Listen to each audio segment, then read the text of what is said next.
Hey, deserving listeners. So recently, Collin emailed me and said, hey, we got to do a podcast together. And I was like, yeah, what do you want to do? And he threw out all these various ideas. There was probably like 112 ideas that he emailed me. But one of the ideas deep in the list was to watch Fatal Attraction again. So I took him up on the offer, and upon watching it, I was surprised at how much material it would provide us to be able to talk about various things. Movies in the 80s, the movie itself, Glenn Close, Michael Douglas, borderline personality disorder, stalking. So in this episode, I want to actually provide a trigger warning because we're going to be talking about stalking and violence. I looked into the research on stalking, and I know actually some of you out there have told me that you have been or are currently being stalked. So I want to raise awareness for stalking because this movie depicts a stalking incident, but I don't want to hurt anyone in the process. So just be careful when you listen to this. We're not going to talk about super explicit behavior, but I could imagine it being triggering. So, Collin, why did you put this on the list of 112 ideas for us to do a podcast about? Currently, I've been interested in the idea of watching a movie as a viewer now versus a viewer 10 years ago or 20 years ago or 30 years ago, because I was having a conversation with one of my fellow, I guess you could call them cinephiles, when we were talking about how when you see period pieces, oftentimes modern ideas will creep into the characters, things that will help us connect to the people who are depicted. And we were talking about the implications of that, how sometimes we understand that our empathy only goes so far. And if somebody, if it's depicting a person who's wildly, violently racist or sexist or, and the goal of the movie is to empathize with them, I know it's a lot harder. It takes writing that is grander to be able to do that. And so a lot of times I watch a movie that was made, and again, I don't know if this is technically a period piece because it's late 80s, but when I wanted to watch it because when I watched it as a high schooler, it was one of the first films that made me think about becoming a filmmaker, made me think about film in an intelligent way, the way shots were used, the way lighting was used, sound, Wow. the psychological effect of sound, and the brilliance of a performance and how a performance can propel a movie from point A to point B. And I wanted to revisit that because even though it was made to depict the time that it was made in, I was wondering if it held up because it's a highly psychological film. And I was wondering if it was made today, would it be made differently? Would things be censored? Would the character be depicted in a different light? And that's why I thought it would be cool to talk about. Yeah, awesome. And you've made me watch terrible movies in the past, and this time I'm actually quite happy that you made me rewatch this movie. So that's what we're going to do today. We're going to talk about Fatal Attraction, the movie, borderline personality disorder, stalking, and 80s movies and movie making in general, and how, if it holds up or not. This is the Psychology in Seattle podcast. I'm your host, Dr. Kirk Honda. I'm a therapist and a professor. Who are you, Umberto? My name is Umberto Castañeda, and I repair old typewriters. I feel like I got a good trill on that, Umberto. Yeah, man, you really. Who are you, Collin? Well, I live in Texas, and if you need a great recipe for rabbit stew, I've got your number.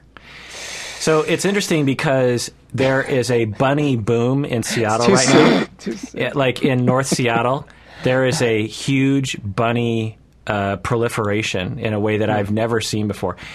There have been pockets of bunnies in smaller communities in Seattle, but my home where I live right now, there are thousands of bunnies. There's bunnies in our yard, and they're almost tame because humans don't chase them around, and so they'll just be right next to us. And so watching this movie reminded me of that. Berto, what's your relationship with this movie? Oh, actually, I was very excited when I saw you sent me the text saying that Collin wanted to do Fatal Attraction. Because when I saw it in the theater, I didn't really know what to expect. I remember seeing the trailers, but it wasn't a movie of a sort that I had seen before. Certainly that I didn't remember. And when it started, and I was thinking as I rewatched it recently for this, I was thinking it starts slow, especially if you've not seen the previews, you're like, where is this going? And I only for the first like 15 minutes or so. But it then climbs exponentially in horrificness. Like I actually had forgotten just how quickly it escalates. So at the time when I watched it, I remember being in the theater, like gripping the sides of my seat. And these weren't the nice comfy recliner seats where I could just kind of like pretend that I was in a cocoon or something. I'm sitting there uncomfortably next to everyone else. And this was at a time of non-social isolation. And I'm sitting there just like, what's happening? Why is this person going so insane?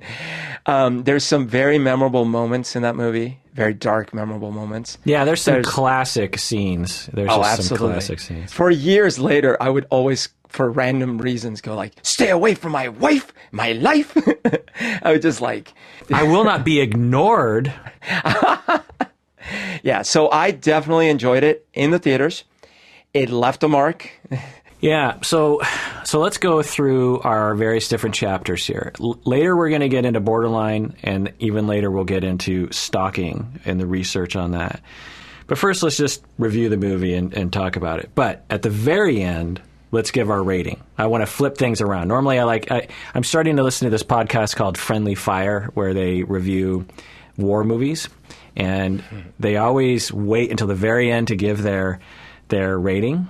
And they also they do another thing that I want us to think about is they identify a guy, a character that you identified with, and it's usually not the main character. It could be the main character, but usually it's like some extra in the movie, just someone that you just felt kind of a connection with. So I'm stealing that from Friendly Fire, but let's talk about what we'd liked about the movie. I'll start it off. Here's what my note said. We already said it's a classic movie. I mean, as I was about 10, 20 minutes into it, I just wrote down classic. This movie just has classic written all over it. And the thing that I didn't remember it being, because I would have been 16 when I saw this movie, is that it has I can't remember is it verisimilitude, or there's a verisimilitude or vericinema or something. There's a word for movies where they try to make it very real. Veritas cinema. Veritas cinema. Yeah. Is the style, the directing and the writing, it felt like a documentary for a while. You know, when they're in the home and the kid is playing and the mom is doing something and the dad is on the phone, it felt like you just were watching a documentary, and the way that people would talk over each other, that kind of style. It's backwards. It's cinema verite. Cinema verite. There you go. Not veritas cinema. Cinema verite. Yeah, and I really like that. I thought Michael Douglas and Glenn Close were just fantastic, and they're really at the height of their powers, which I want to get to maybe at the very end if we have time to review their list of films, their filmography, because right around this time, there's like a plus or minus 5 years where both of them made some super iconic movies for my childhood. I liked how Michael Douglas, when Glenn Close shows up at the house, by the way, we're going to spoil the movie. Glenn Close shows up at the house and is talking to the wife. I like how the way that they wrote it and the way Michael Douglas acted it. Other movies would have had like him going to the bathroom and like smashing something or some kind of visual, like he's really upset. But in the moment, you can just see him trying to act normal, but you can sense he's freaking out, and you really identify with it. I just thought that scene was kind of a unique scene. I also liked the way that he sought advice from his lawyer friend. That's sort of a scene that they often will leave out of movies these days, where it's like, you're in a tough spot. You should probably consult with a lawyer. You just, it's like, what should I do? What are my options here? What does the law say? Like, you don't see that kind of conversation, and I appreciated that. Sorry to interject there. That, in fact, is so often the source of frustration, right? Because you're sitting there like, why don't you just ask someone? Yeah. Exactly. Look it up on Wikipedia. Yeah, and the scene seemed so mundane, but again, it was in the style of the cinema verite, or as we call it, veritamas solitude cinema. As they say in France. Yeah. And the French dressing, when they fight, the husband and wife fight, and the daughter just starts crying. It's just a devastating scene. I don't remember that. I think when I saw it this movie when I was 16, I just didn't care. But when I see this now at 49, and I just see this child just crying when the parents are fighting, it was, I mean, and again, it's written in a style and directed in a style that is just, I think it's sort of an 80s thing. I mean, what do you guys think? Like, as I was watching this, I felt like I was remembering a lot of movies, Kramer versus Kramer, these sorts of movies, where there was a period of time where a lot of movies came out. They were really going for, let's break away from that old way of making cinema where you're basically taking a stage play and putting it in front of a movie camera. Let's actually try to make this look as real as possible, where people talk over each other and staging isn't always beautiful, and homes aren't usually well kept. You know what I mean? It felt very real. Did you feel like this had an 80s feel in that way? I absolutely did. Yeah, I think that this is something that makes this movie stand out and other movies of the era is that the people are people you could meet. You feel like you could walk on the street and this person could be right beside you. And I'll use a more recent film. It's not within the last couple of years, but far more recent than Fatal Attraction. It's the Beyonce Knowles picture Obsessed. Similar premise. Quote unquote wacko lady is obsessed with a married man, and she seeks to insert herself into the family dynamic in a horrific way. Now, something about that film is that everything is so glossy, right down to their house. It's this huge, glossy, beautiful, unobtainable house. And Beyonce is this beautiful, unattainable, big hair, but like she always looks like she's about to go to this elegant party, and all the people in the office have this pristine look, and then Ali Larter, the quote-unquote crazy girl, she has this pristine look, and of course Idris Elba is a perfect specimen of a man, and he's always in the perfect suit. So that's not what you get from Fatal Attraction. The whole point, I think, of Fatal Attraction is to show the destruction of the everyman, the man who has the family, who wasn't perfect, isn't perfect, and actually definitively so is not perfect and is fallible. And that's why the things that happen to him have an impact on the audience. And I was listening to, I'm in the middle of an audio called Save the Cat. And it's about filmmaking. And one of the earlier chapters, they say, well, the whole point of your character that's supposed to be this action star, it doesn't really matter all the time how cool they are. If you don't care about them, their coolness factor is just going to float off into the distance. And so Michael Douglas's lack of cool, but intense empathy, that's what really got me into the movie. And I think that's something that you see in movies of the decade, and more so than just performances. You also see it in the way the cameras are positioned, because things will zoom in on objects, then you'll have the camera will pan out and you'll see two actors in one shot, as opposed to medium close-up, one exterior, medium close-up. So the serenity of the people in modern day movies has sometimes also is mirrored by the shots. And I think sometimes the blending of, like you said, the more stagey aspect of old Hollywood and the new experimental shots creates ultimately more life. Wow, well put. Yeah, bravo. I was going to say less, but yeah, that's very good. What I thought was, first of all, I definitely didn't remember it was 87. It feels like much later. It was sort of ahead of its time. But I guess, to your point, it was in a type of filmmaking that does stand the test of time. Because if you look at Basic Instinct, a decade later or something? Maybe not quite, but a few years later. Probably I think 7 years later. That one is nowhere near on the same level. And, it's it's not exactly the same premise either, but it's along those lines. And yet none of the characters are really believable. Everything's over the top. I mean, it's a fun movie. Don't get me wrong.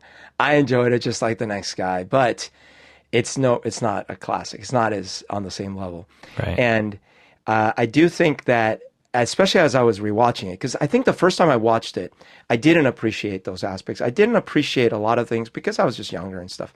And now watching it again, I thought, man, this is interesting because none of the reactions seem out of place, as extreme as it gets. Yeah. You're like, yeah, that seems right on the money. Just to piggyback on that, I loved that for the first 95% of the movie, it's all just kind of like a I don't know, a very real story that happens all the time. And the way that they acted, the way they talked, the situations, it was just extremely mundane. But we all, or at least I remember, and maybe the previews told us that this is heading towards some kind of shootout at the end, and that amps up and of course, the bunny dying amps everything up as well. So actually, to that point, it's funny you mentioned Collin. You've been reading the Save the Cat. Because I've been doing a ton of research on how to write and how to develop plot and characters. As I was rewatching the movie at the beginning, I thought, man, this is really interesting because I don't know how you could get away with this if you were just pitching it linearly. If you didn't spoil the fact that it's going to get bad, because it does start so mundane. It starts so normal. So if you were thinking of it as a book, the first chapter would be and he went to work, and then he went to a cocktail party, and then someone kind of flirted oddly with someone, and nothing happens. But they make it interesting. All of a sudden, they make it interesting anyway. Oh yeah, absolutely, absolutely. But in terms of plot development, it's accomplishing the goal because it's just showing us, hey, this is an every guy. He's just got a family with a wife, and then, they're busy, so they can't get around to sex that often anymore because the kids and the thing, But that's it. But then when it starts ramping up, like I said, it accelerates like crazy. Yeah. So I want to go over my notes on all the late 80s things. So if it's one thing about getting older, it's the ability to feel eras that you've lived through very viscerally when you're watching a movie. So there's a lot of, as I was watching it, within the first 5 minutes, I was like, oh my God, this is bringing me back to my teenage years. So one is the ultra real thing, which is kind of an 80s thing. It's not only in the 80s, of course, but there's a thread of movies that did a lot of that. Short champagne glasses. You notice champagne, now it's all champagne flutes. Everyone has champagne flutes. Weird. Yeah. That wasn't always the case then. No, around 1998 or so, I would say it was all flutes. Before that, it was all those shallow champagne glasses. The other 80s thing that's actually in a fair amount of Michael Douglas movies is and maybe you know more about this than I do, Collin, is they would pump a lot of fog or smoke into the room. Do you know what I mean, Collin? I can attach the feeling to certain scenes in this movie, but I don't know the technique. When I watch movies in the late 80s, there's a lot of that where when you watch it, you see light streaming in through the windows kind of a thing. And the only way that you can get that, I think, is if you put a lot of some kind of particulates in the air that catches that light. Interesting. So that's kind of an 80s thing. To just provide mood, it's always sort of a moodiness thing. The other thing was the proliferation of perms. I mean, the perm quotient in this movie was off the charts. I mean, both of our female leads just had huge perms. And when I was 16, 15 years old, 17 in high school, there was a perm year where all the girls got just perms, and some of them were good, where they went in the direction of Brooke Shields, and some of them were bad, in which they went in the direction of the gal from Dirty Dancing. Oh my gosh! So it's the Permian age. Yeah. Other late 80s things, answering machines, because that was when they really kind of came into their own. Before about 1987, answering machines were for like rich business people, but late 80s, that was when pretty much everyone started getting answering machines. Records, of course, he had a fancy hi-fi stereo with actual records. Long trench coats. So when I was 15, 16 years old, I went to Pike Place Market, and we were so jazzed up to be in the big city of Seattle, and I went into the secondhand store, and there was a big, long trench coat. It was used, and it went. Think of. Don't you forget about me? Simple Minds. Like he in his videos, he has these long trench coats. And I bought this super long trench coat. It went, from the top up, it looked like a suit jacket, but it went down to my ankles. And that was what was fashion. And there was a lot of that in this movie too. Maxell cassette tapes. I can't tell you how many Maxell cassette tapes I owned and worshipped. I still have some of them. Actually, you might even be able to see them from your standpoint, right there. See that whole stack right there? There's some. Oh, those are Max. Oh, interesting. Normal size watches. Everyone today has watches. Like everyone's Flavor Flav these days. When I grew up, people had normal size watches. Yeah, exactly. And I think he has a Swatch on, of all things, which is pretty cool. Oh, man. Those were the hot thing at the end of the 80s. Yeah. No airbags in the cars, which is interesting. Lawyer as a protagonist. I feel like we've lost the lawyer as protagonist movies. I feel like that was a 80s, 90s thing. I feel like every other movie was lawyer as protagonist. Stereotyping Japanese people, very 80s. Oh my gosh. I was so embarrassed when the movie started. I was like, oh no. Yeah, head bow, they're foreign, Japanese sushi equals and his friend's making business. fun of him too. It's like, oh look, he's bowing. He's like, shh. Yeah. But that was very 80s, because in the 80s, suddenly everyone was like waking up to this notion that Japan was beating Americans at the auto industry, which up and maybe you can't relate to this, Collin, because you didn't grow up during this time. But when we were growing up, or when I was growing up in America was number one in a lot of things. We are number one in space. We are number one in technology. We are number one in automaking. We made the cars. Peugeot, crap. Saab, whatever, socialist car. You got to have Trans Ams and Fords. These are cars. And then all of a sudden, these tiny little, foreign bowing, raw fish eating weirdos from across, the ocean are, my people. By the way, if you don't know, I'm Japanese, so I'm not speaking out of turn.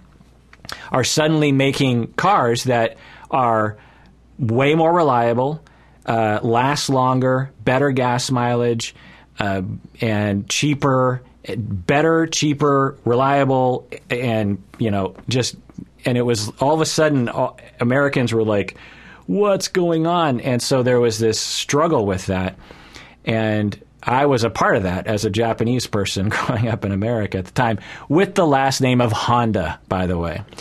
So there was that whole thing, which is very late 80s. Now it's like whenever there's an Asian person in a movie, they're almost never Japanese, which bums me out. They're always Korean or Chinese or something, which I understand because there's not a lot of Japanese Americans in comparison to the Filipinos, for example.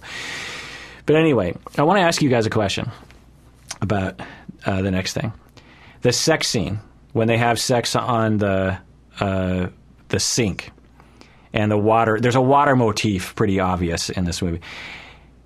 One, she takes water. The faucet gets accidentally turned on, and she takes water and she starts shoving it in his mouth. Do you remember that? Shove it. So I want your take on that, because I found that to be odd. The second thing I want your take on was explicit. And I don't remember sex scenes being that explicit in the 80s.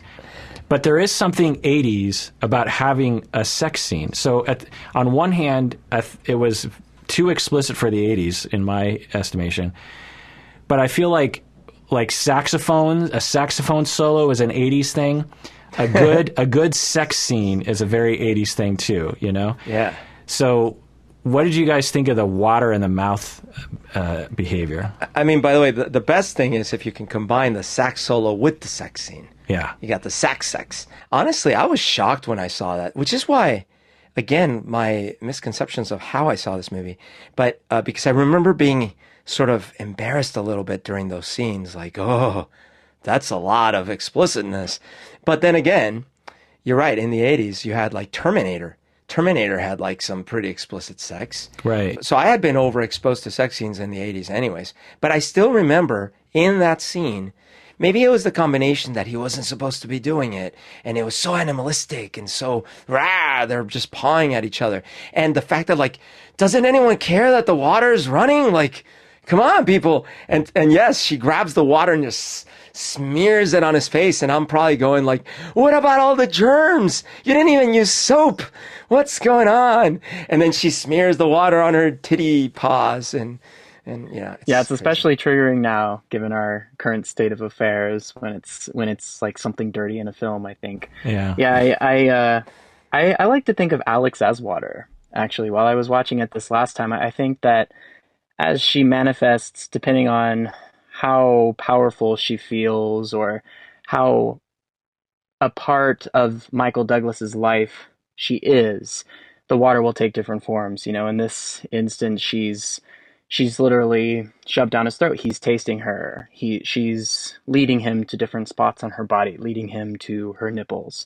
And later on, after she's cut her wrists, she's sort of, for whatever reason that she did that, she has him for those moments because he's taking care of her. And the water you can see outside is cascading over the windows in this blanket of rain. And it's later on, you know, after she said the famous line, I know I'll not be ignored, Dan. We get the water that builds up in the tub and then eventually seeps onto the floor that bleeds down, you know, from floor 2 to floor 1, and the dog is the only one that notices it. And then the water on the contained hot water on the stove is heating up. And then, of course, earlier we had the bunny that was boiling in the festering hot water. So I just think of her as this shapeless person. And a person who's seeking to find places to go, places to be. And Michael Douglas's decisions are largely putting her in certain places. I'm not blaming him entirely. I'm saying, you know, the world, all the circumstances of her life have put her water in different places. And so I think that's in that moment, she actually has, it's like Gandalf manipulating the elements. You know, she actually has control. And so she's going to throw the water at him. And that's what I got from that. That's really interesting. I did notice that there were water motifs, but I hadn't really thought of it through like that. That's really interesting. But I will say that what you just said about when she slits her wrists, that's one of the things I'm talking about. It went from, oh, stay, oh, please stay, okay, I'll rip some buttons on your shirt, to like the very next scene, her wrists are bleeding. It is like, what? And it gives you that sense of like, you're not safe as a viewer. At any moment, this is going to explode in a nuclear bomb. Yeah, and we'll get into that more later, but just to piggyback on that, the sense of danger is what it's like to be with someone like this, which we'll get into in a second.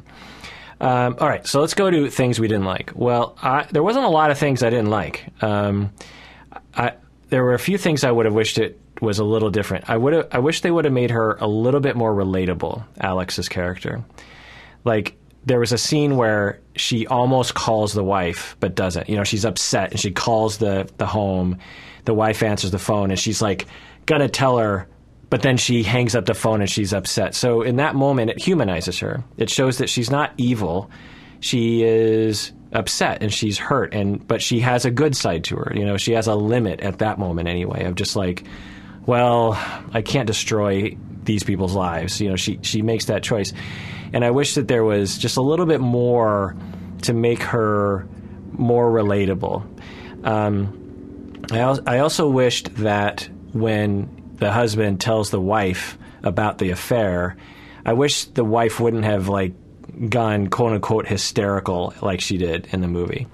You know, she really flips out. Now, is that a possible reaction? Absolutely.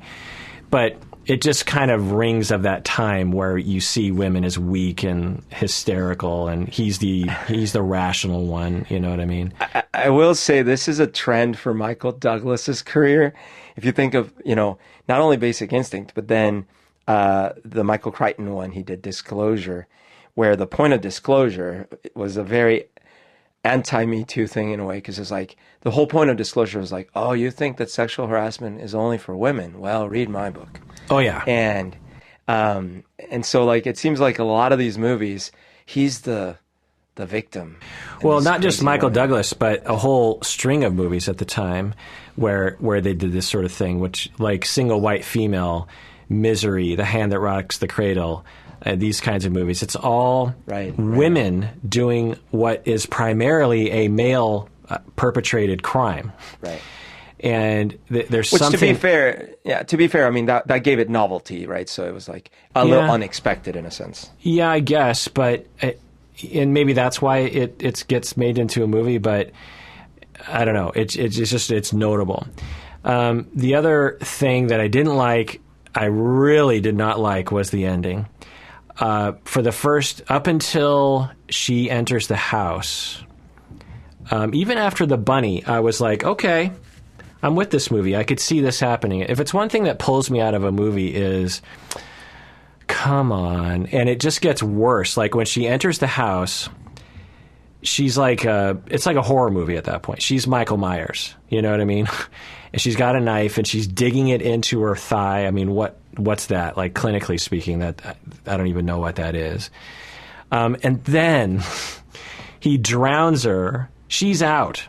Okay? So we have two, if you don't remember the movie, Michael Douglas holds Glenn Close under the water in the bathtub, and she's struggling, but then she stops struggling. And then a good, minute goes by with Glenn Close, eyes wide open, underneath still water, clearly dead.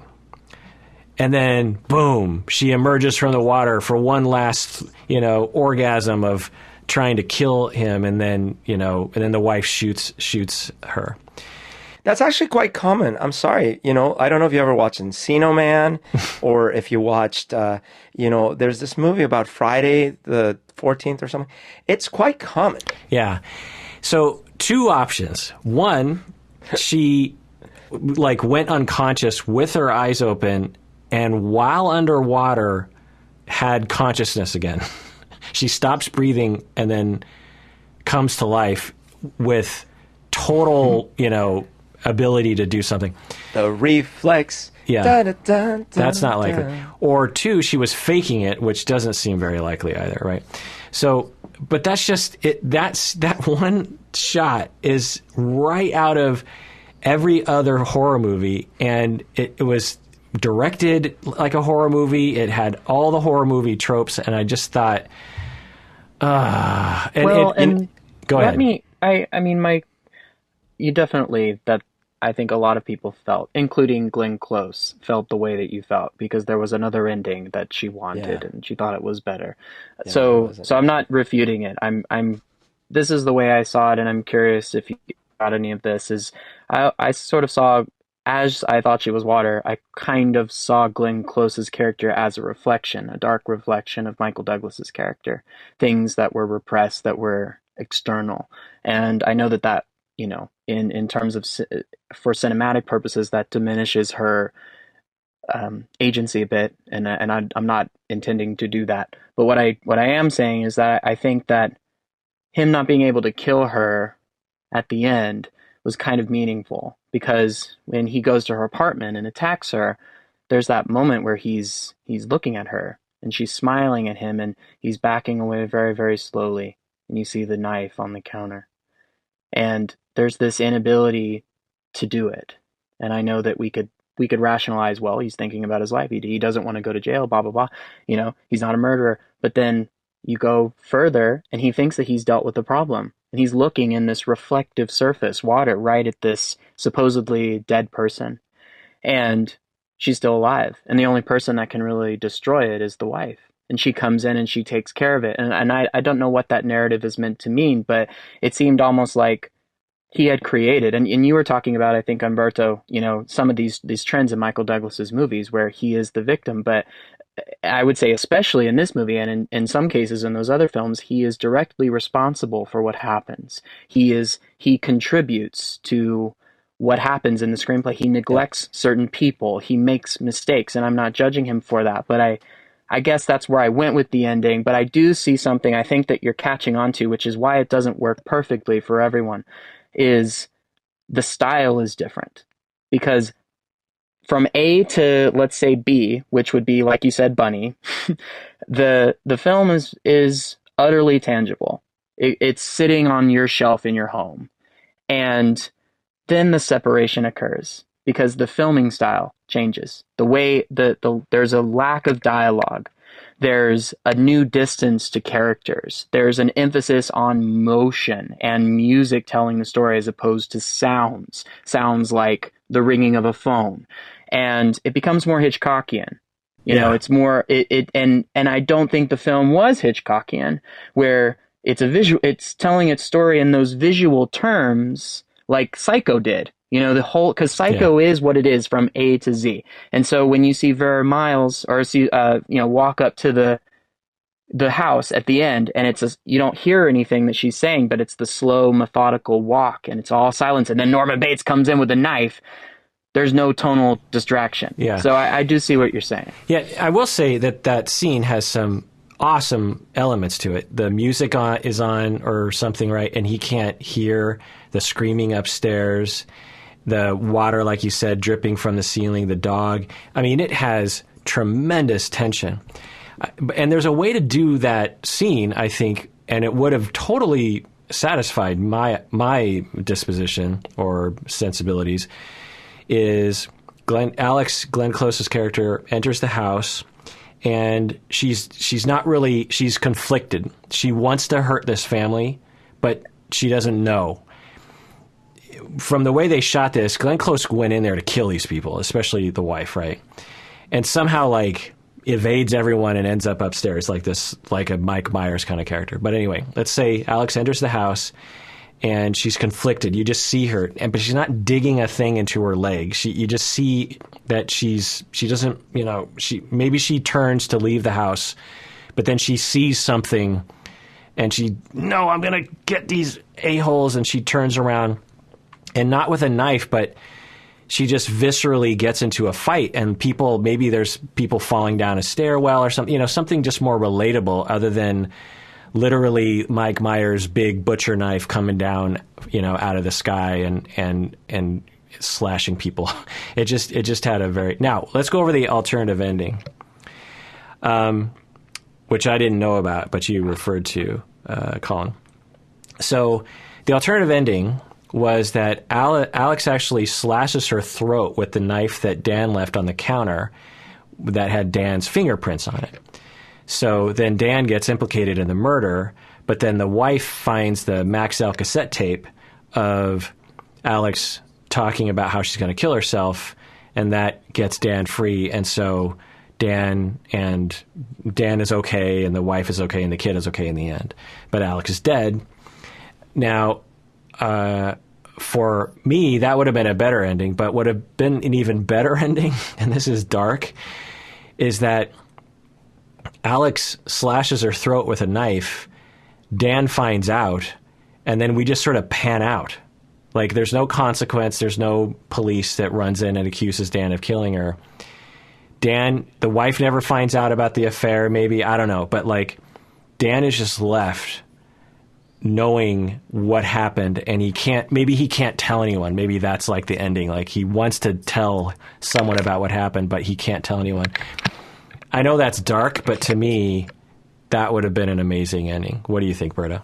Well, what's interesting is the name of the thing is Fatal Attraction, which I don't know if that was originally the name of the script or if that was something that they landed on for marketing purposes. But that name speaks more to the knife coming out of the water ending. I'm not agreeing. I mean, I do agree with you that is a different tone from the beginning part of the movie.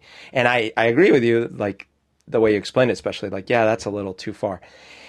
However, what you just described was interesting because if they had actually doubled down on that reality aspect and on not necessarily making it sympathetic that she's so insane, but like really at least, man, maybe even hinting a little bit more at her mental struggle and stuff like that. And then at the end, having that pain, the pain in him of like, what have I done? And now I can't share it with it. I like it. I think I could get behind that. Let's do a remake. Collin, what do you think?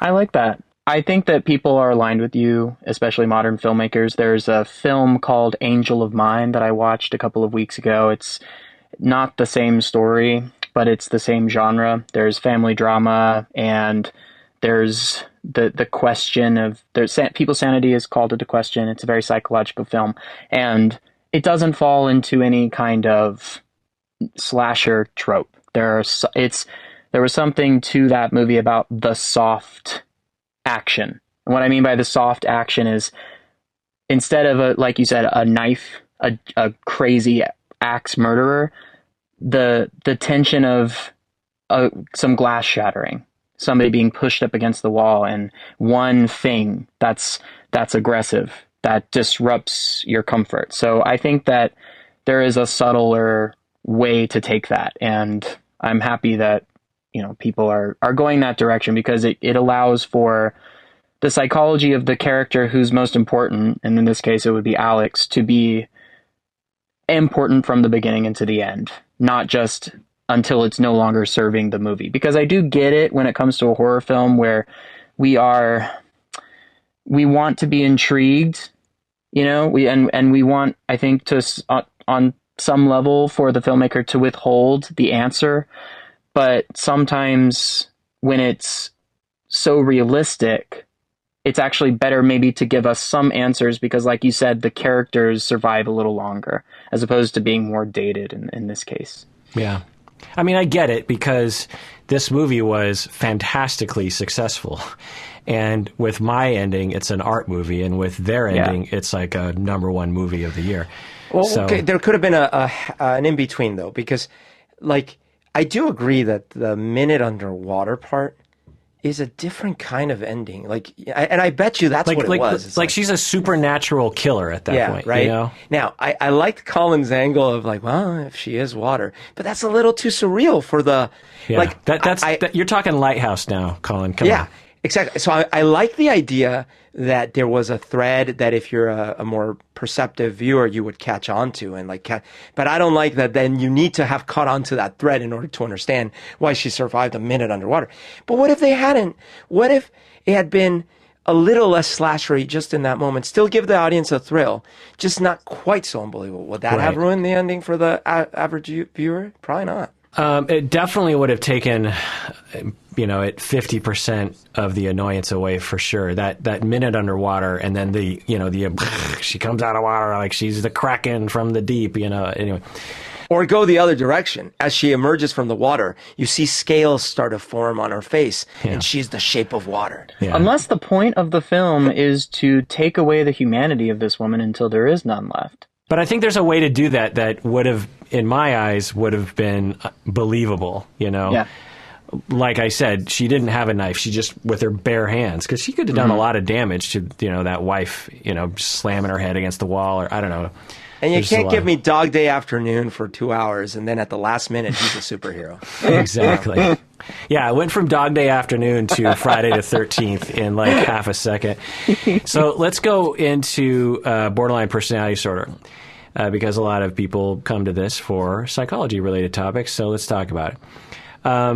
So they did do research on borderline during the time, and it was purposely trying to depict borderline personality disorder. And in my notes, I have it misspelled, and it's annoying me, so I'm going to reword it. So this is a common presentation of borderline. Now, until the end, I will say that. But it's not... But it's only so borderline personality disorder is a label that we put on a condition where someone is very, very sensitive to rejection and has difficulty forming a self because of traumas early in life. The abuse or mistreatment of some kind early in life was extensive enough that the person wasn't able to develop a sense of self, meaning that they don't have self-esteem, they don't know their emotions very well, and they're extremely sensitive to rejection because they were repeatedly and traumatically rejected and abandoned when they were young. So until the very end, when she enters the house, this is a at least common presentation, particularly up until the bunny scene. Up until the bunny scene, there are a lot of people out there who suffer from borderline personality disorder who have done those behaviors. Now, it went up the ladder. So, say, before she slashed her wrists, I would venture to say that most people with borderline personality disorder have been there before, at least in one relationship. So, up until the slashing of the wrists, very common. After the slashing of the wrist, then we're looking at a smaller set of people with borderline. The bunny thing, we're looking at a really rare person with borderline. So if you want to associate, if you don't know what borderline is and you want to understand what it is, look at the behavior up until the suicide attempt. When she was being clingy and she tries to coerce him into coming back, and how easily she felt betrayed, and how angry she got when he started to say, like, look, I think this relationship is over. How distraught she was, how she wasn't just like, oh, I miss you. She seemed viscerally traumatized by him not wanting to be with her. How she was irrational in her ideas of where the relationship was going to go. How she would do anything to get him back into her life. People with borderline personality disorder, for the most part, at least have those impulses, whether or not they're going to do those things. It depicts borderline very well in that way. Now, the suicide attempt, we could argue if it was an actual attempt or what we call a gesture as a way of trying to alert someone to how much suffering you're going through. That happens as well. A lot of people with borderline have suicide attempts in their life, unfortunately. So that's what I'll say about that. But I want to be clear because a lot of our listeners identify as people suffering from borderline. And hashtag not all borderline. This is one particular presentation that and they gave us enough data actually where I would have diagnosed her based on the behavior that we saw with borderline. But to be clear, the percentage of people with borderline that will break into someone's house and try to kill people is like extremely low. We're talking, 0.01% or something. So the vast majority would never do that because they're not psychopaths. So we might add in some psychopathy where she doesn't, she's like a latent Charlie Manson on the inside in some ways. So I zoned down for a bit, but if I understand you right, what you mean is that it's kind of a superpower that these borderline people have, that they can breathe longer underwater under some circumstances? Yeah, you got the gist of it. Sounds awesome. Yeah, you got the gist of it. That's the DSM diagnosis. Cool. And if you suffer from borderline and you watch the first half of this movie, you might be able to really relate to it. And the key here is that people with borderline have been abandoned, traumatized, and so they're very, very sensitive to abandonment. And they basically assume they're always going to be abandoned. So let's talk about stalking here. So let's see. Research on stalking. And I'm going to do some quiz questions to you in a second, but just before we do that. So there are a lot of underlying well, let's take a break first, and when we get back, let's continue. What do you say? Let's do it.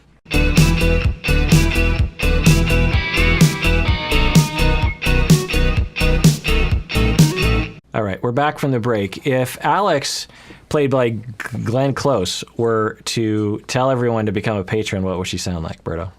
I noticed that there was some sort of chemistry maybe, or a moment between us. I just wanted you to consider coming over to our website or maybe Patreon and, maybe becoming a patron. And what do you mean no? But You have to. You can't say no. I will not be not patronized. You have to do it. Ah! Now, to be clear, we're not mocking borderline. If you listen to this podcast, everyone should understand that I specialize in treating people with borderline. I have a lot of sympathy and compassion for people with borderline. So we're not mocking that, but that was hilarious, Berto. That was amazing. Underlying diagnoses so they've studied people who stalk, and the underlying diagnoses are varied, but some common diagnoses that they found are borderline, but also things like schizophrenia, delusional disorder. So with schizophrenia and delusional disorder, the stalking would be in the style of what's the frequency, Kenneth? That whole story, right? Where it's you believe that this famous person or this person that you know is in cahoots with the aliens that are trying to get you. And so you will stalk this person because of a mental illness. And that's a common scenario. With borderline, the stalking would be because of this. And it's often men, by the way, who suffer from borderline who will stalk. Bipolar disorder is another diagnosis that can be found in stalkers. Substance-related disorders, which can be very common, either just alcohol abuse that gets to you or using meth and that can make you psychotic. Major depression as well. All right, so lifetime prevalence rates of being stalked for women in the United States. Percentage, guess, Collin, what do you say? I'd say 75.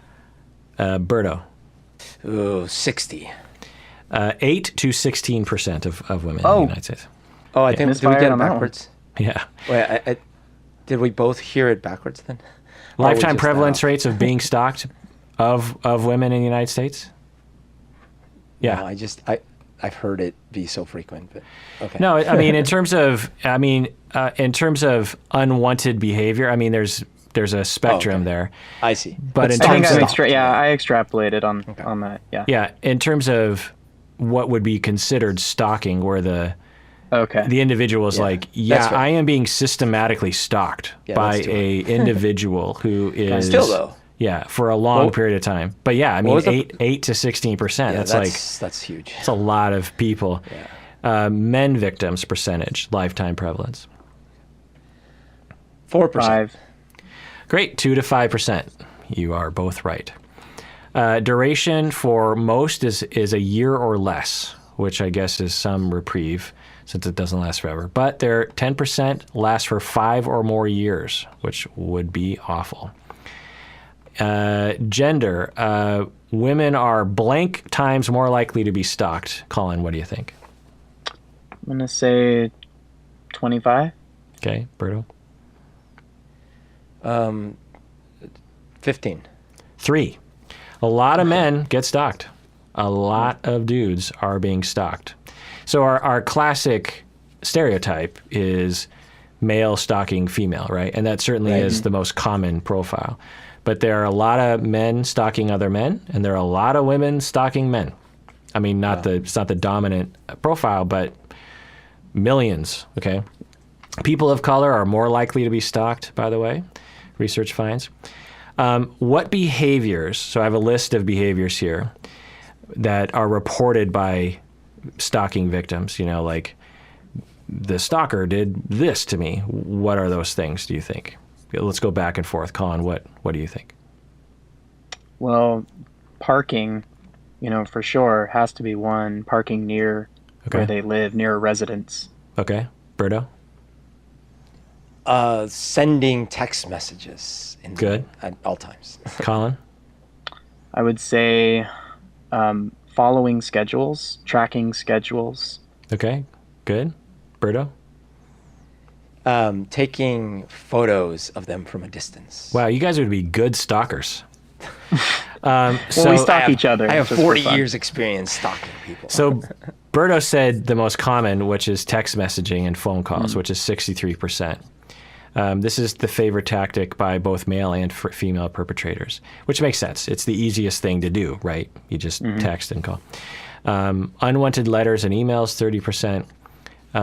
being the brunt of rumors spread by the perpetrator, 29%. Being followed or spied upon, which you mentioned, Collin, 25%. Getting unexpectedly confronted by the perpetrator in person, 22%. Being waited for, that's kind of like that parking thing, 20%. Receiving unwanted presents, 9%. So when you say, isn't it eerie to just think about those things? Like, like you get frequent text messages. They start spreading rumors about you. Like, I didn't know you were going to be here. Yeah. Oh. Yeah. Being followed, spied upon, getting, being waited for. My God. Like they're just sitting outside your work and you're like, there they are.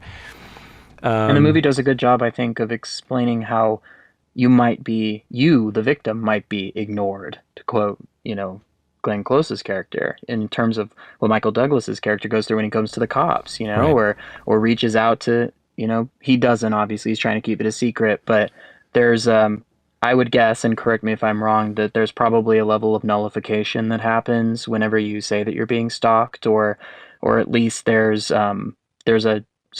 it's not panic immediately, probably, people, they'll get over it, or you've made your bed, lie in it, sort of thing, which is Right. what the cop says. Right, exactly.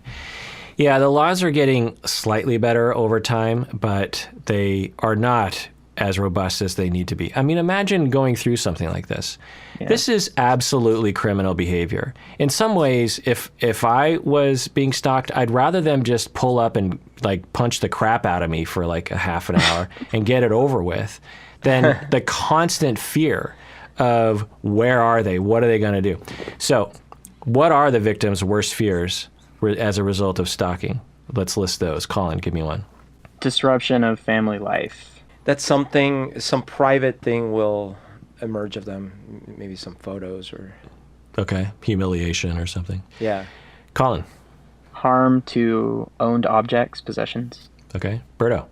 Yeah, like work, like that, their work will be affected because they'll be embarrassed at work or something. Yeah, so it's interesting. I'm guessing that neither of you have been at least significantly stalked, because the number one thing is not knowing what's going to happen next. That's the biggest fear. That's what stalking is designed to do. It's terrorism. When the World Trade Center was taken down by terrorists, we mourned the death of those 2,000 some odd people, but the main thing was, oh my God, you mean they're among us? What are they going to do next? That was what terrified us, and that's what we're still reeling from, is what could happen next? If you're capable of that, what are you going to do next? If you're capable of waiting outside my work, if you're capable of texting me 1 million times a day, if you're capable of going to my boss and spreading lies about me, what are you going to do next? That's what the stalker knows you're going to be afraid of, and that is what the primary fear is. And when I've treated victims of stalking, that's the most common thing that I will hear, is just like, I just don't know what's going to happen next. And when you review all the things that the stalker has done, it's actually not that bad. He was outside my work, or he spied on me one time and told me that he spied on me. The fear that induces is, well, if they're capable of that, what else are they going to do? The next things are behavior that it would never stop, worry that it would never stop, bodily harm, kidnap or harm of a child, which they depicted in the movie, harm of another family member, as one of you said, loss of freedom, death, loss of a job, harm current partner, losing one's mind, and so on. But the most common is not knowing what's going to happen next. And that is, and it's not only in stalking, but it's also in a lot of high control domestic violence relationships, is just that utter fear. Isn't that true of listening to our podcast as well? What do you mean? You never know what's going to happen next. That's the best you can do in terms of spontaneous. Like, come on, you can do better than that. Whack-a-doodle.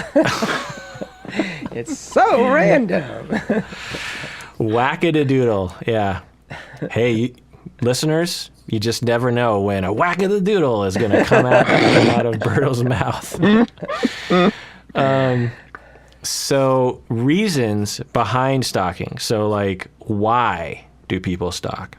Collin, what do you think? Sexual attraction. Okay. Berto. Loneliness. Okay. I mean, good. What else, Collin? A jealousy, either related to work or some position they have you do not. Okay, good. Berto? Childhood trauma because they felt unloved.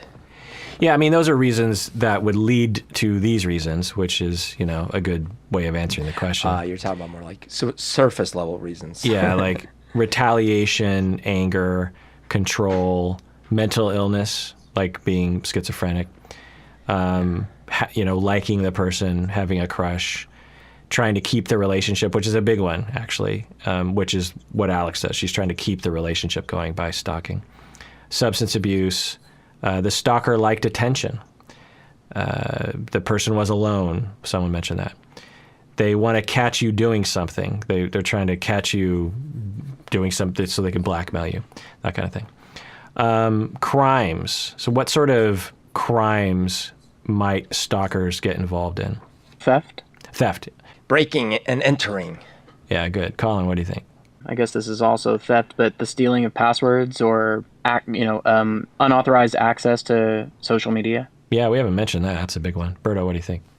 Threats, like actually making a threat. 16% was property damage. 12% of stalking victims reported attacking the victim themselves, and 9% reported attacking someone associated with them.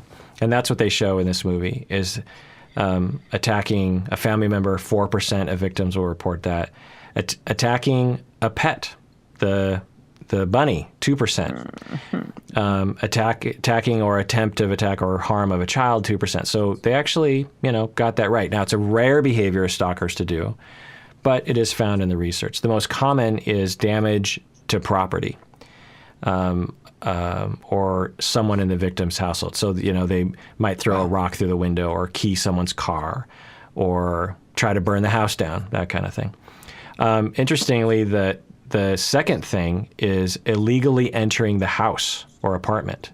9%. Breaking and entering. Yeah, 9% of victims will report that the stalker will illegally enter the house. My God.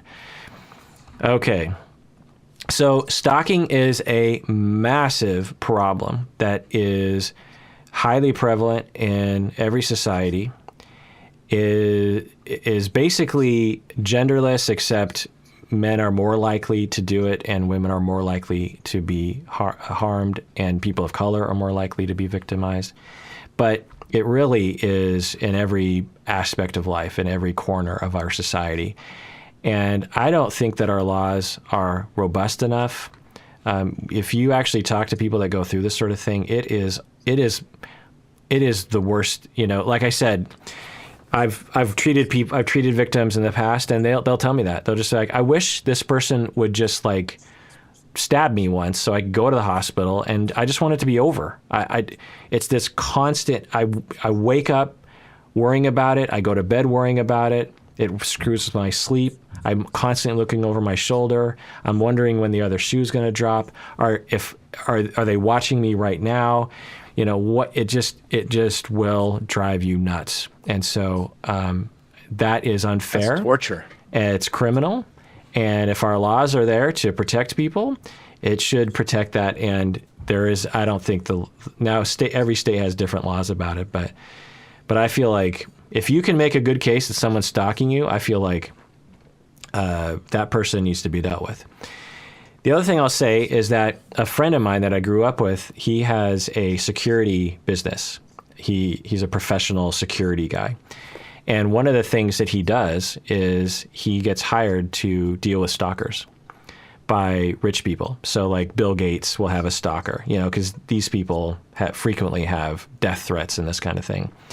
And so my friend's business, he is hired by these rich people to not only kind of protect them as they go from place to place with like bodyguards and bulletproof cars, but also to end the stalking. And I don't know if I've told you, Berto, about this. Maybe I have, maybe I haven't. But what do you guys think my friend does primarily to end the stalking? What does he do to try to...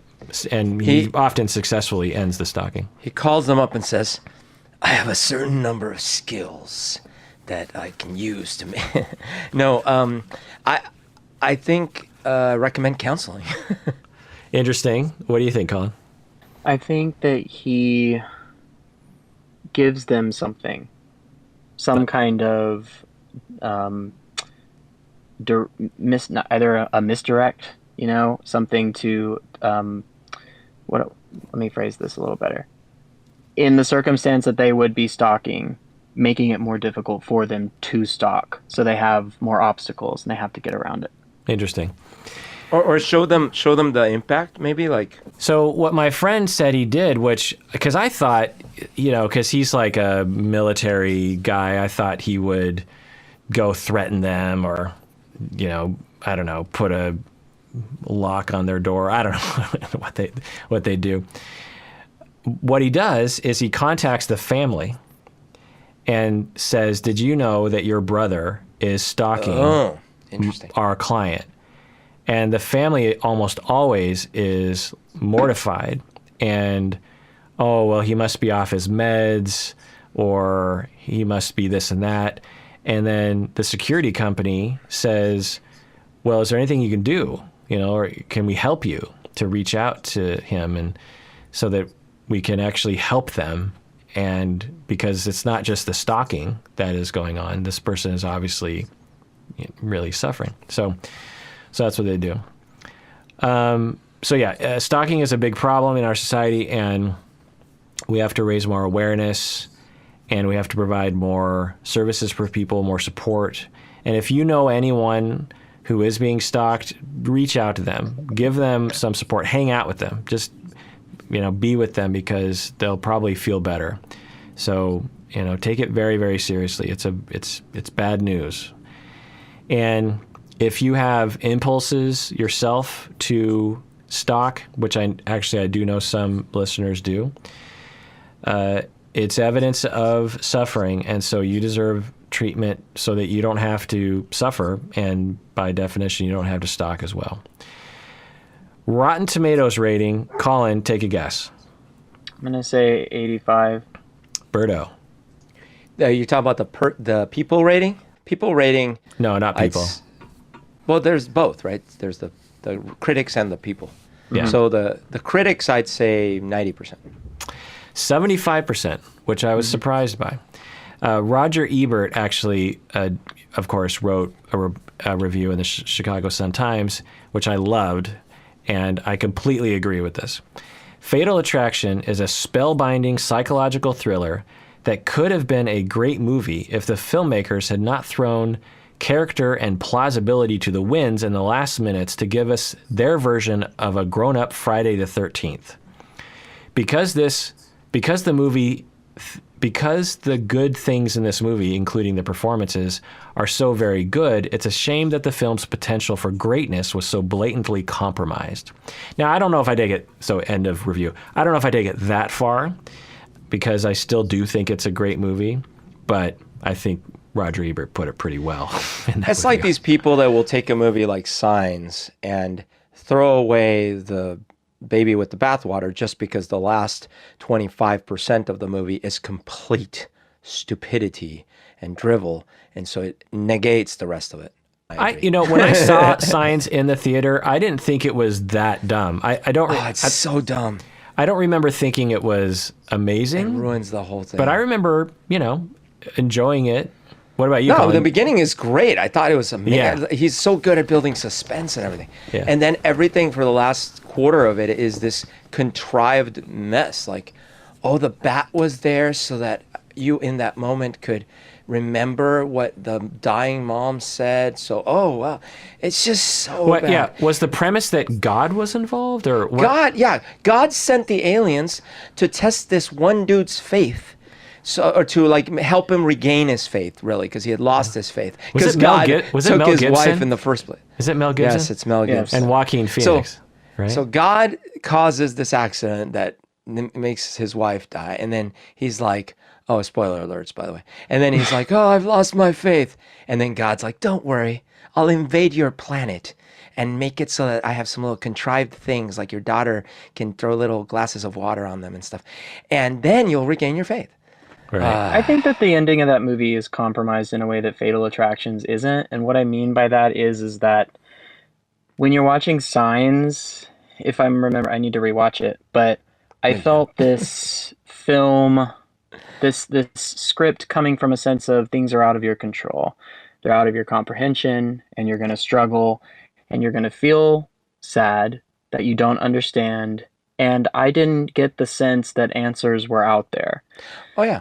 And, Oh, go yeah. ahead. Sorry, I got to be clear. I am not saying that the ending of Fatal Attraction ruins the movie as much as I felt that the last part of Signs ruined Signs for me. I was not saying that. Well, yeah, no, totally. But I think that what happens at the end of Signs is that it's cleared up. You know, there's a Tiffany bow and the water and aliens and God. It's like Deus Ex Machina. To me, it's a tonal clash. It's a clash. Yeah. It compromises the feeling of the film, whereas I think a more open-ended or ambiguous or terrifying, suspenseful, whatever you want to say, ending, like The Birds, you know, that's what makes The Birds so great, in my opinion, is that you never know what the fuck the birds are doing, why they're here, and you end with uncertainty, and that to me is not compromising the film just for the sake of monster destruction at the end so that society returns to safety. And I feel like with Fatal Attraction, it's not compromised because the film it never says outright that she has borderline. And I don't think that it takes the position of trying to, even though it does a very good job of putting the pieces in there for people who are looking for it, it doesn't outright say that this is the answer. So I think that because you have two things going on, right? You have this authentic depiction of someone with borderline, and then you have movie Alex, who is villain Alex, who is basically serving as the unexpected entity in Michael Douglas's life. Everything he thinks that she won't do, she does. As an audience living through Michael Douglas, everything that you don't think she will do, she does. And she goes further than you think. So she's almost unclassifiable. And so this ramping up of, as we've talked about, suspense to suspense to suspense to get to the ending, this big ending that doesn't match up with the predominant diagnosis, I think fits with the movie, even though it compromises a particular reading of Alex's character as having borderline. So I don't think it compromises the movie. It just compromises people who are reading her that way. Does that make sense? Yeah, I think it's just a taste difference. You know what I mean? Yeah. Mm-hmm. And how cool would it have been, though? Imagine if, like, the whole ending sequence was she does something terrible, like maybe she even kills the wife, but like harms her really bad, something really terrible. Then she wakes up from a dream. The whole movie's been a dream. No, she's an alien. No. And then she's gone. Like, windows are broken. The terrible thing is gone. And that's the last thing we know in the movie. And Michael Douglas is left wondering, and we're left wondering, where do we go from here? Right. And maybe they even, like, fast forward, like, a month has gone by and so far nothing, but we don't know. Right. But it's so, we don't know. That's so Jordan Peele, right? But, like, it's so 80s to have it end with a happy ending, right? Yeah. So it spent 8 weeks #1 in the U.S., second highest grossing film in 1987. What do you think the most grossing film in 1987 was? I haven't mentioned it yet, by the way. You probably wouldn't remember. E.T.? No, E.T.'s young. No, that's way before. That was earlier? Okay, so if you said you probably wouldn't remember it, then it's not Back to the Future Part 2. 3 Men and a Baby. Oh my God. Come on, get out of here. Get out of here with that. It sparked a lot of discussion of infidelity, and some feminists criticized it for portraying a strong woman as being crazy, which in the context of filmmaking and representation, I would agree with. Yeah. It had several nominations, no wins: Best Picture, Best Director, Screenplay, Actress, Supporting Actress, and Editing. Rating, Collin, out of 10. What do you give it? I think probably objectively it's an 8, given all the things that we've discussed. I'm sorry, I'm giving it an emotional 10. Ooh. Wait, so wait, an 8 but an emotional 10? Yeah, because this film lives in me. And whenever that happens, I don't feel any need to dock it. I think that it it's taken life. And I can feel it. I mean, it sometimes even when you just say the words Fatal Attraction, I can feel the way the movie feels. How many times have you watched it? A lot. A lot. Really? I just find it incredibly fascinating. And also, performances can win me over. And yeah, totally. Glenn Close and Michael Douglas, I mean, of course, especially, and even Ann Archer, I think that I want to rewatch the movie a lot because I see different things that they do, different behaviors, different choices of where they look, where they're directing our attention. And it keeps it rich for me every time I put it on. Another aspect that I want to bounce it off you guys is that Glenn Close has kind of an odd look in this movie. She has kind of a like gaunt eyes, sort of sunken eyes. That was interesting to me. What did you guys think of that? Well, to me, she always had an odd look. Maybe I was too influenced by this movie, but I actually, and I'm pretty sure this was on purpose because they didn't cast sort of like a traditional femme fatale like when they did Sharon Stone in Basic Instinct. It was more of like she was seductive, but in a real way, like a more down to earth way. Yeah. Yeah. So, by the way, I would say that my rating would be an 8, but it's an 8 in the sense that I will have to forgive that ending because how impactful that movie was to me, how impactful it was to the industry, and to movies after it, and the performances. Yeah. For me, I gave it an 8 too. We're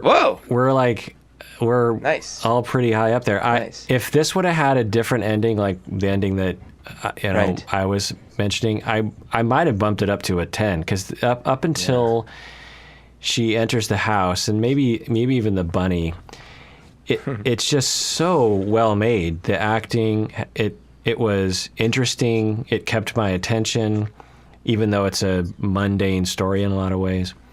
But interestingly, so I've been keeping ratings on movies I've been seeing since the 80s. And when I saw this in the 80s, I gave it a 4.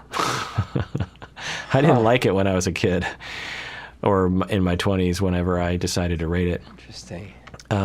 So when I watched it, I thought, oh boy, I'm going to watch another Collin recommendation and I'm going to not like it. But I really, really liked it. I was very surprised how well this movie holds up. I mean, it's so well made in the first 95% and well written and visceral and understandable and real and just a fantastic movie. And, for the time and for the subject matter, just really great. And when you hear about Glenn Close wishing it had a different ending, it just makes me like her even more.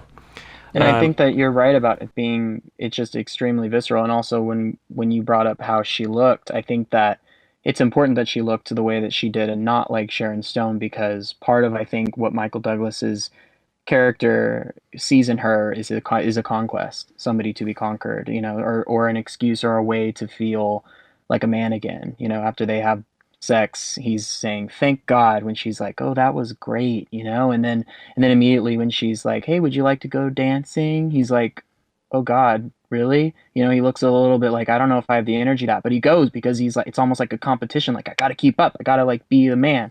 And so, someone like Sharon Stone who carries that crazy ethereal beauty, especially the way they designed her in Basic Instinct to look not like a woman you'd meet at a bar, to look like the woman that you meet in your dreams, less of an easy conquest, So I think that's kind of important. But yeah, like the reality of the characters, I think, is just as real today as it was then.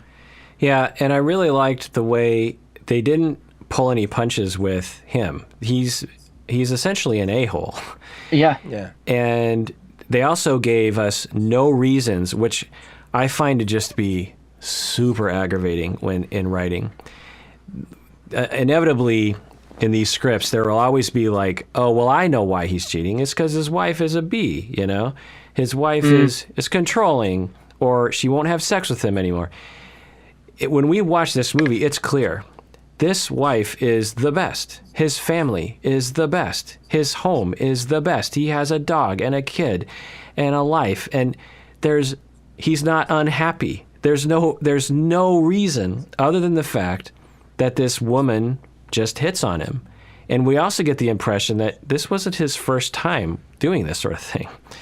So and they never explained it. They never said, this is, you know, I wonder if at some point producers or writers or someone's got there, they're like, you got to explain why they're doing this. People want to know. But there aren't easy answers to those questions. Yeah, they don't spoon feed you the background, which is great. But there are visual clues, I think, motifs, like the pets. You know, like he has this dog that he has to take care of, but it's a responsibility, and he's stepping away. He's constantly not feeding the dog and going into this other place, and then it's too much when he brings the dog to this person who's very destructive. Brings the dog to that house, and then the bunny that's left outside in the cage. I think it's sort of this symbol of like responsibility and family. And sure, like when he brings the bunny in by the fire and it's super warm and it's great, and that's when he gets what he wants, you know, the loving wife and the loving daughter and their smiling faces, you know, that's in context and that's right for him at the moment, but he can leave it, and when he leaves it ultimately towards the end with that bunny, the bunny pays the price for it. So I think there's sort of that like that rejection of comfort and responsibility that, you know, right, he pays for it. Which I know we've been just speaking glowingly about it, but one thing that just slightly bugged me was that I don't know, you know, if in isolation this movie proposes this notion, but there's a lot of writing about how men are inherently caged animals as husbands, right? That men you have to catch a man and cage him in a marriage, that a real man would never fully want to be limited in that way. And that, you know, Chris Rock says something like, the only reason why your husband isn't cheating on you is because no one's hit on him. That's the only reason why he's not cheating on you. And it's this, what I believe to be a sexist notion against men, that men don't want attachments, they don't want longevity in relationships, they don't want stability. And this movie, I'm not going to indict this movie, but I will indict like this movie in addition to several other movies that basically just put that idea forward without scrutinizing it at all. Yeah. Well, I have a question for you actually on that regard.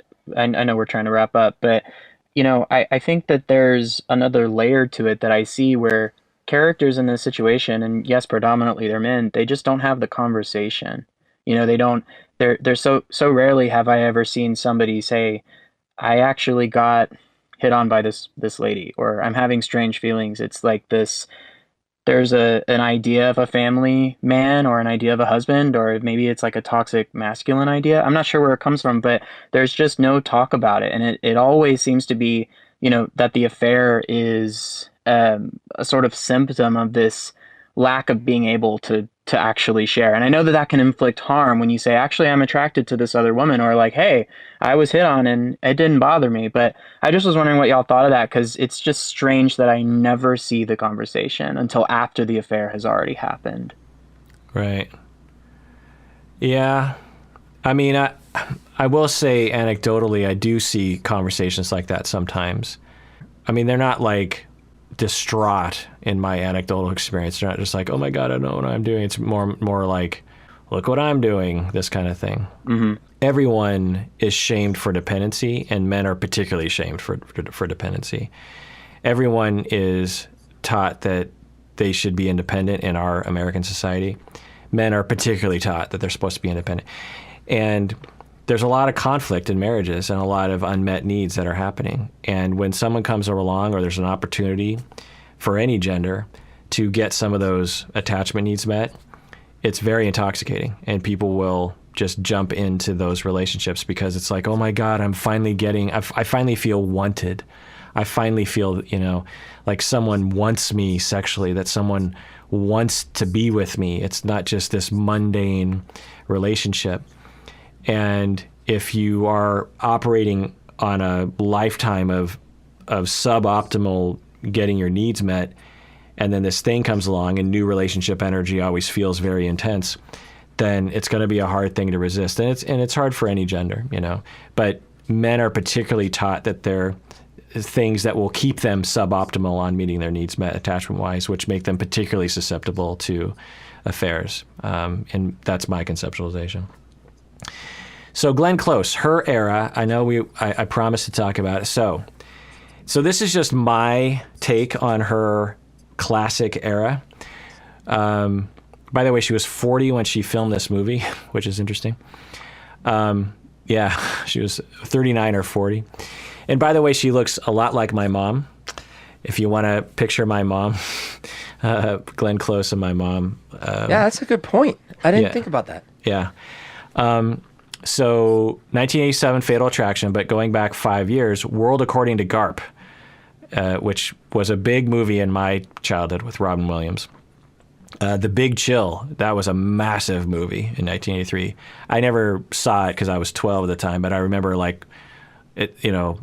people younger than my parents and older than me talked a lot about The Big Chill. The Natural, she's the love interest in The Natural with Robert. Is it Duvall? No. No. Sundance Film Festival. Robert Redford. Robert Redford. The Natural is an amazing movie, and she's amazing in it. I've never seen it. And Dangerous Liaisons, which I really remember her in. So in the span of 5-6 years, she made those 5 classic 80s movies. And she's made a whole, bunch of other movies since then, but I consider that to be her classic time. For Michael Douglas... She had a TV series, right? The Damages. Okay. Yeah.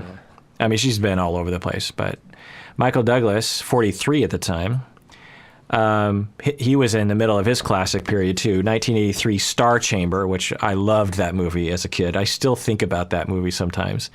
And Romancing the Stone. Oh my God. 1984. Me and my friend, Eric Lewis, we watched Romancing the Stone, I think on Laserdisc, like every day, like an entire summer. Oh my gosh. We could not get enough of that movie, Filmed on location in Colombia. Oh, it was? I'm doing air quotes. No, I'm doing air quotes. Oh, that's right, Umberto. I would love to talk to you later about the representation of Colombia in that film. Yeah, we were all laughing about it because I went to see it in the theater in Colombia. Now, we loved the movie, but we were rolling our eyes a lot. Oh, yeah.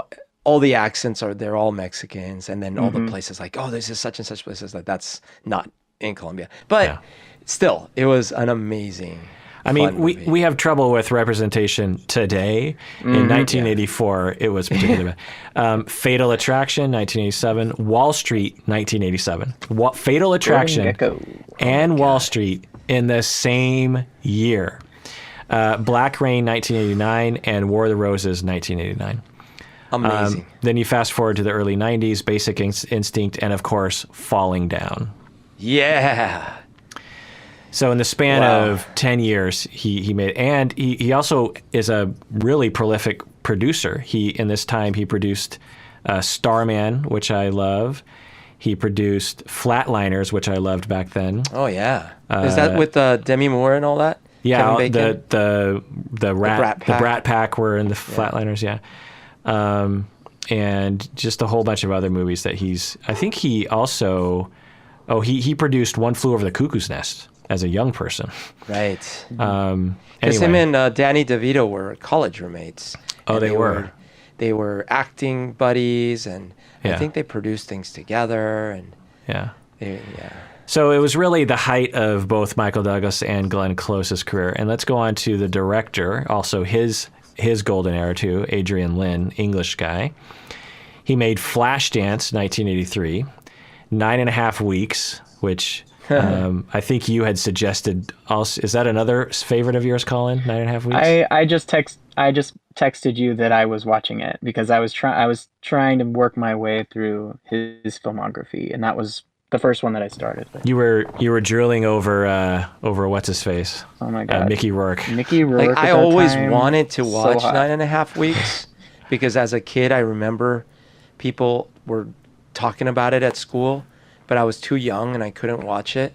Yeah. And I was always so curious, what happens in 9.5 Weeks? I mean, What Kim happens is very Basinger. interesting sex. Yeah, That's what happens. There's a lot of ice and like food Mm-hmm. and 80s music. So Fatal Attraction, Jacob's Ladder, which was another movie you threw out. That's a love good it. movie. Yeah, I loved, and then Indecent Proposal, Lolita, blah blah blah, and he has a movie this year called Deep Water, which I haven't seen. Yeah, Jacob's Ladder. I loved that movie. I saw it in the theater when I was 19 when this movie came out. But I rewatched it more recently and was more like, I see the appeal, but I guess it's kind of because I know the ending. You know, I know what happens, so I was less. But man, when I saw that movie when I was 19, it was one of those movies that really affected me deeply when I was 19. I mean, it really was mind-blowing, that movie. I was younger than you, but I remember feeling Maybe we should talk about it later. this is an interesting. I mean, it's really well made. Like when he's dancing with her on the dance floor and that tentacle comes out from underneath her as his legs, and you know the way it's shot and everything. It's pretty amazing. And isn't like a young Macaulay Culkin? Isn't he the son in that movie? Yes, he is. I think he is. Yeah. All right, people. Final word. Berto and then Collin.